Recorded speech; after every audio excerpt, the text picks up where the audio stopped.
Hi, I'm Kermit the Alien, and you're watching Resto Roomba.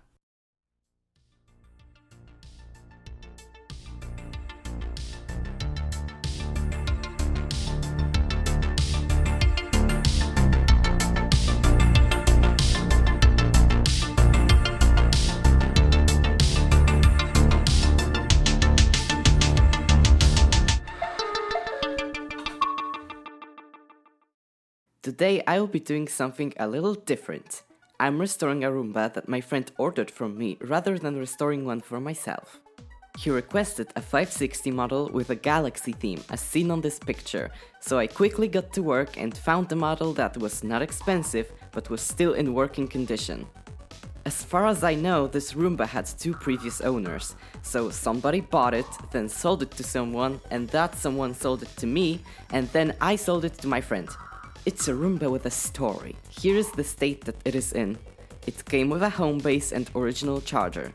I ran a diagnostic test and everything works correctly, aside from the battery, which died because of age, but that is the case for almost all my robots that I fix. Also, one wheel's micro switch doesn't seem to work, but as long as there is the other one, that isn't that big of a problem. The Roomba is surprisingly clean and in good shape aside from the heavy scratches, especially on the faceplate, so I will do my best to remove them. Before I do anything to this robot, I need to completely disassemble it and clean all the parts. Start off by removing the side brush followed by the bottom cover. This allows me to take out the battery and therefore further take apart the device. I start by removing all the modules that rest on the bottom, that is, the cleaning head, side brush motor, both of the wheels and the caster. To remove the bumper, I unscrew 10 screws holding it in place. I noticed the bottom part was broken in half, which was my first clue that somebody was here before me. I removed the Archon sensor to free the bumper. To dig further in, I need to remove the faceplate that simply needs to be pulled off. This unveils the screws which hold on the main body shell. I remove the user interface panel to access the main PCB. It was at this moment when this little guy fell out. This is actually a part that should be inside the bump sensors, but upon checking the insides of them, both sensors were installed. Plus, the bumper actually works. I think this Roomba might have fallen victim to the infamous Error 9 and the Circle Dance of Death. And this is simply the old broken sensor which upon removing might have fallen inside. To remove the motherboard, I unplug all connectors and unscrew the screws holding it in place. After that, we're left with several smaller electronic components sitting in the chassis. This includes the scheduling PCB, dustbin connectors, charging port, light touch bumper sensors, caster wheel mount, bumper springs, cliff and bump sensors,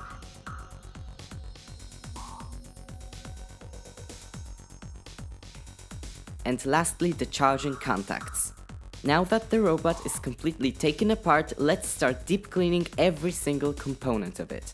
Starting by cleaning the cliff sensors, which got dust inside of them, I undo this little latch holding the clear part and pull it off. The bumper is very dusty, especially from the inside, so it needs a quick bath. I also removed the felt that was glued to the front. I begin the process with blasting the part with high pressure water and then scrubbing it with a soapy brush. I removed the remains of the glue with isopropyl alcohol. Before cleaning the main body shell, I removed the handle. This goes through the exact same process as the bumper, as well as these smaller parts.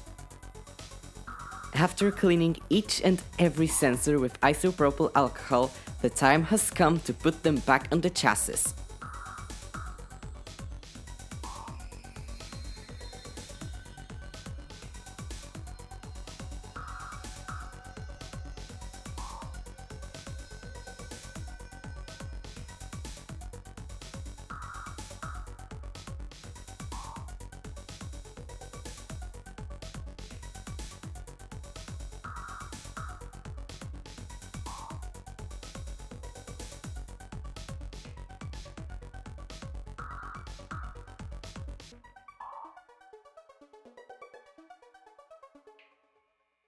Now to handle the dustbin. This part is always the most gross. Big surprise, this is where all the dust and grime is collected.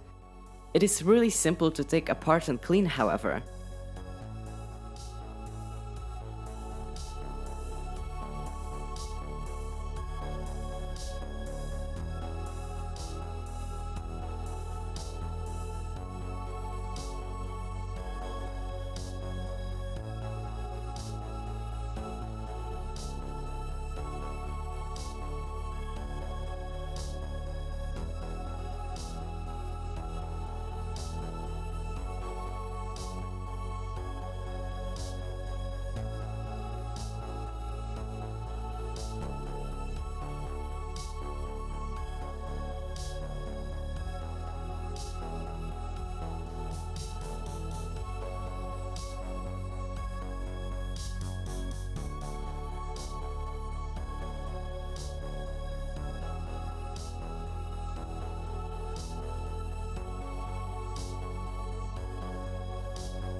Taking a look at the motor, I noticed it's different, and the wires are also a tad bit shorter than they are supposed to be. Seems this is also a part that was replaced by one of the previous owners. Next, I need to take care of the cleaning head. I start off by taking out the brush rolls and removing the top cover, then dig my way straight into the gearbox.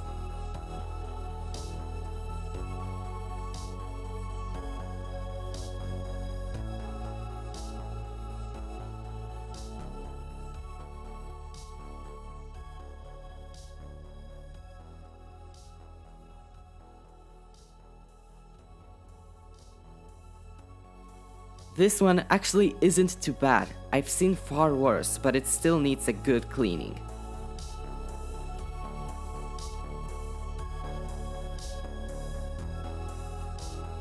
I wipe everything clean and put it back together. The side brush module only needed to be cleaned from the outside, as the inside looked perfect. Both the wheel modules, however, needed a good clean. To get inside, I unhooked the spring and removed the blue cover. Here is a closer look at the broken micro switch. I didn't replace it, as the only way for me to get one is to get a whole new wheel, but they are pretty expensive and I didn't want my friend to pay even more money for this robot. One broken wheel micro switch isn't a problem as long as it doesn't cause an error and the other one is in working condition. To completely remove the wheel, this long metal pin needs to be pulled out. The gearbox again surprisingly looked perfect. After a good clean, the wheel can be reassembled.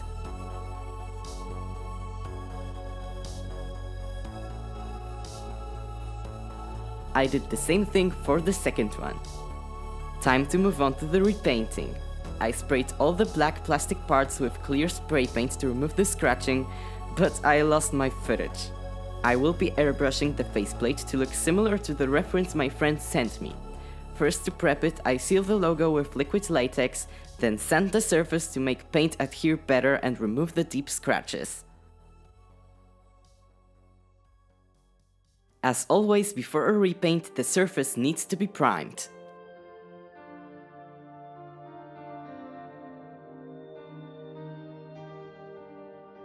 After it dries, I'm going pitch black.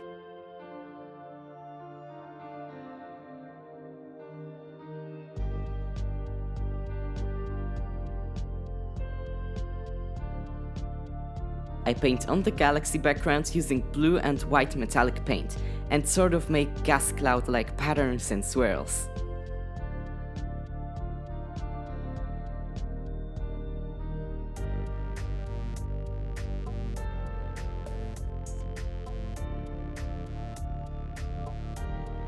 Using a paintbrush, I paint on tiny stars. I want this to be the background pattern, and therefore I need it to look deeper and darker. I coat the entire thing with transparent blues and purples.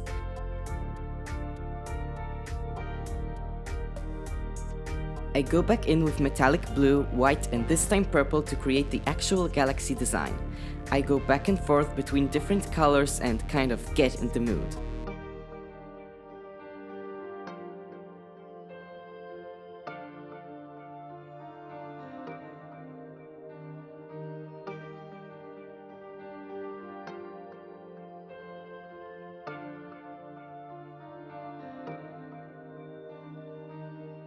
I paint on some stars once again, but this time also refine some designs manually. To give the bigger stars a glowy effect, I go over them with my airbrush using yellow and white metallic paint.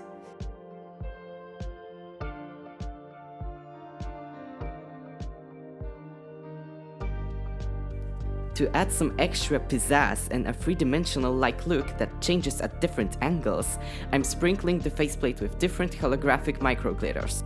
Just like with Space Dementia, I'm adhering it using a gloss sealant.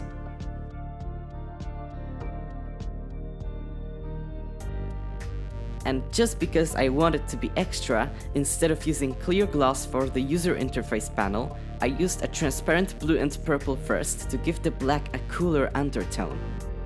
For the top of the home base, I wanted it to be similar but not exact, so I settled for a different method. Once again, I primed the surface, but instead of painting it black, I painted it chrome silver and added a black outline.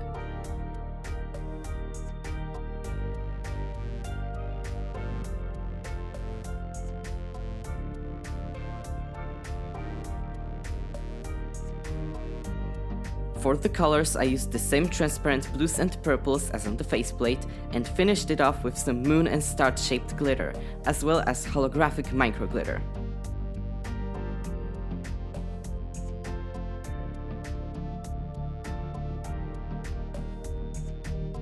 Because I wanted the silver ring to pop against the already shiny faceplate, I used chrome foil. I also used it on both the Archon sensor and receiver. The customization is done and everything can be finally reassembled.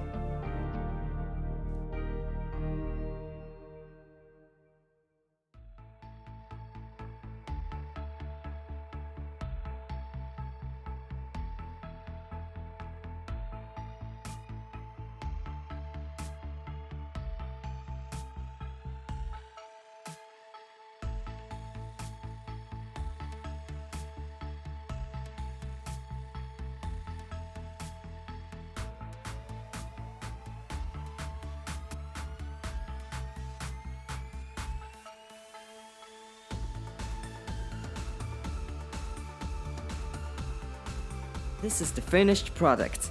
I really like how the paint job turned out and how it looks almost related to Endeavor. I hope my friend likes it too and it serves him well. If you liked what you saw, consider liking this video and subscribing to my channel. And also stay tuned for more epic Robo content. Kermit the Alien signing out. Peace!